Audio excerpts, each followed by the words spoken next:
जनजाति बहुल क्षेत्र वागड़ और प्रकृति पूजक भी यही मिलते हैं, यानी कि प्रकृति और मानव मिलते हैं तो सृष्टि का निर्माण होता है और इस सृष्टि को लेकर अनुशासित जीवन होता है, चाहे उसमें धर्म हो अध्यात्म हो। तो वागड़ क्षेत्र में आज से शुरू हुआ है मनसा चौथ व्रत।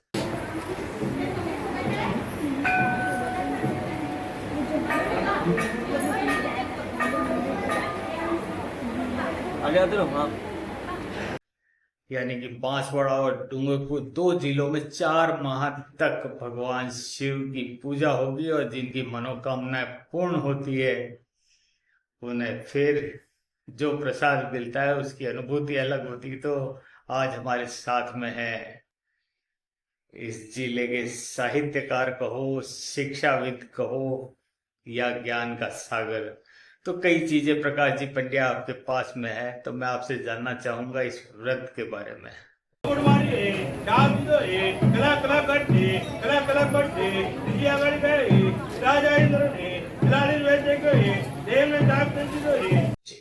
धन्यवाद दीपक जी। और आज पूरे वागड़ में मनसा देवी की व्रत का समारंभ हुआ। सबसे पहले तो उन व्रतियों को, उन श्रद्धालुओं को मेरी ओर से बहुत बहुत बधाई। वैश्विक संदर्भ में देवी मनसा विश्व में शांति स्थापित करें, राष्ट्र पुरुष हमारा समर्थ हो, सामर्थ्यवान हो, राष्ट्र सकल दृष्टि से सर्वशक्तिमान होकर के जो मनसा है हमारी आर्थिक शक्ति के रूप में उभरने की, वो भी पूरी हो। जहां तक मनसा व्रत का सवाल और प्रश्न है, देवी मनसा देवादिदेव भगवान शिव की मानस पुत्री है। और मान्यता है पौराणिक संदर्भों में कि सागर मंथन में भगवान शिव ने जब हलाहल पिया, विष पिया था, तो उन्हें विष के प्रभाव से बचाया भी देवी मनसा नहीं था। तो उनकी मानस पुत्री के रूप में पूजा होती है। और वागड़ में तो यहाँ इन व्रतियों की संख्या हजारों में है। जी, तो एक प्रश्न आता है जब विष की बात आती है, तो आज समाज को ले लो, राष्ट्र को ले लो या वैश्विक परिप्रेक्ष्य ले लो, हर जगह जहर घुलता हुआ नजर आ रहा है।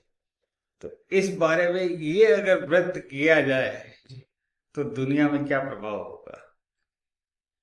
ये मनोवैज्ञानिक भी है और वैज्ञानिक भी है। अध्यात्म विज्ञान तो है ही। सागर मंथन में विष निकलने का अभिप्राय ही था कि अमृत आने वाला है। तो जीवन में, व्यक्ति संदर्भ में, समाज के संदर्भ में, राष्ट्र और आपने बहुत बड़े स्तर पर जाकर वैश्विक संदर्भ में बात पूछी, तो विष घुल रहा है, इसका अर्थ है कि अमृत निकट है और अमृत आने वाला है। इस व्रत के माध्यम से भगवान शिव तो विष पीने वाले देवता है और विष पी करके, उसका पान करके और दुनिया को न केवल अमृत बांटने वाले बल्कि जीवन में अमृत आने की संभावनाएं जगाने वाले देवता है। इसलिए जब तक यह व्रत जिंदा है, जब तक इस व्रत का अस्तित्व है, तब तक विश्व में अमृत आने की संभावना से इनकार नहीं किया जा सकता। जी, तो इसके मतलब तो साफ ही है कि अगर आपके पास अमृत विचार होगे तो ये अमृत आपके भाग में आएगा। जी, बिल्कुल सही कहा। और इसी संदेश को हम लोग दुनिया तक पहुंचा सकते हैं। जी, लेकिन एक चीज सामने और आती है, जो वर्तमान में जो घटनाएं घटित हो रही है, जिसका सीधा सा संबंध, जिसका दोषी क्या पता कौन है, लेकिन सजाएं तो दी जा रही है। जी। तो ऐसे में सही दृष्टिकोण किस तरीके से इस व्रत के माध्यम से भी सद्विचार की उत्पत्ति हो। जी, शिव ऐसे देवता है और देवी मनसा उनकी मानस पुत्री है। दोनों की भक्ति को हम जोड़ दें तो आपने जिन सद्विचारों की बात कही है, शिव का मानव संदर्भ में, तात्विक दर्शन में शिव का अभिप्राय ही होता है कल्याण। तो जैसे ही मन में कल्याण की भावना आएगी तो सद्विचारों का जन्म स्वतः होगा। एक चीज और सामने आती है, हम देखते हैं, चाहे संसद को देख ले और चाहे शिक्षा केंद्रों को, क्योंकि संसद में ठीक है टूट फाट तो हो नहीं रही है, लेकिन शब्द बाण चल रहे हैं और इधर स्कूलों के भवन गिरते हुए नजर आ रहे हैं। तो क्या आप संदेश देना चाहेंगे, क्या करें? मैं आज के दिन हजारों भक्तों ने देवी मनसा से अपनी मनोकामनाएं मांगी होंगी और पूरी भी होंगी।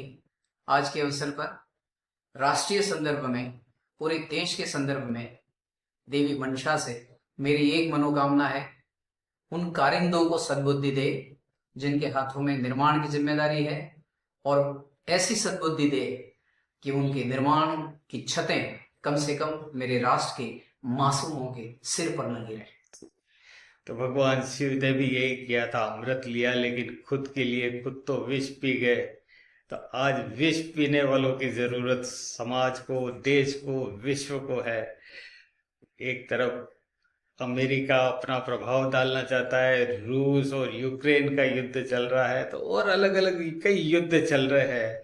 तो इन युद्धों में भगवान शिव कौन बनेगा? मनसा देवी से क्या प्रार्थना रहेगी? विश्व में शांति रहे। भारत आरंभ से ही, वैदिक काल से ही, सनातन काल से ही सबका कल्याण चाहने वाला देश रहा है। इसलिए मेरे देश के ऋषि मुनियों ने वसुधैव कुटुंबकम और सर्वे भवन्तु सुखिनः की कामना की है। अब सर्वे भवन्तु सुखिनः का अभिप्राय ही ये है कि उन सर्वे में मैं भी आ गया, हम भी आ गए। तो विश्व में शांति रहे। जो युद्धोन्माद है, हर राष्ट्र ये चाहता है कि उसका प्रभुत्व कायम हो, और ये सब साम्राज्यवादी विस्तार की देन है। ये भावनाएं उनमें समाप्त हो और सबके कल्याण की चाह विकसित हो, और सबका कल्याण तो शिव की आराधना और देवी मंशा की आराधना के सिवा हो नहीं सकता। जी जी, तो बहुत बहुत धन्यवाद। ये मनसा चौथ व्रत, अमृत की लालसा तो नहीं रहेगी, लेकिन विष हमारे हिस्से में आए तो हम भी भगवान शिव के रूप में उसे धारण कर, गले में रोक कर कल्याण में लग जाए। तो बहुत बहुत आभार आपका। और मैं चाहूंगा अंतिम आप कोई संदेश, ऐसा मंत्र दे कि आदमी अपने विचारों को मां मनसा के अनुरूप चला पाए। विद्या विवादाय धनम मदाय शक्ति परेशान परपीडनाय खलस्य साधो विपरीतमेतत् ज्ञानाय दानाय च रक्षणाय। खल में और साधु चरित्र व्यक्ति में, जो दुष्ट स्वभाव का व्यक्ति है और सज्जन व्यक्ति है, उनमें एक ही फर्क होता है। एक ज्ञान का उपयोग दूसरों को सद्बुद्धि देने में, धन का उपयोग दान में, और सामर्थ्य और शक्ति का उपयोग दूसरों की रक्षा में करता है। तो मैं चाहूंगा कि जिन जिन के पास में भी ज्ञान है, धन है, शक्ति है, वे ज्ञान को, विद्या को ज्ञान वृद्धि में, सामर्थ्य को या शक्ति को दूसरों की रक्षा में, और धन को जो जरूरतमंद हैं, जो विपन्न वर्ग के लोग हैं, उनके सहयोग में उपयोग में लाए। जी जी, बहुत बहुत धन्यवाद सर, आपका आभार। और मां मनसा से यही प्रार्थना रहेगी इन 4 माहों में हम लोग कम से कम सृष्टि के कल्याण की मंगल कामना करें। धन्यवाद सर। धन्यवाद सर।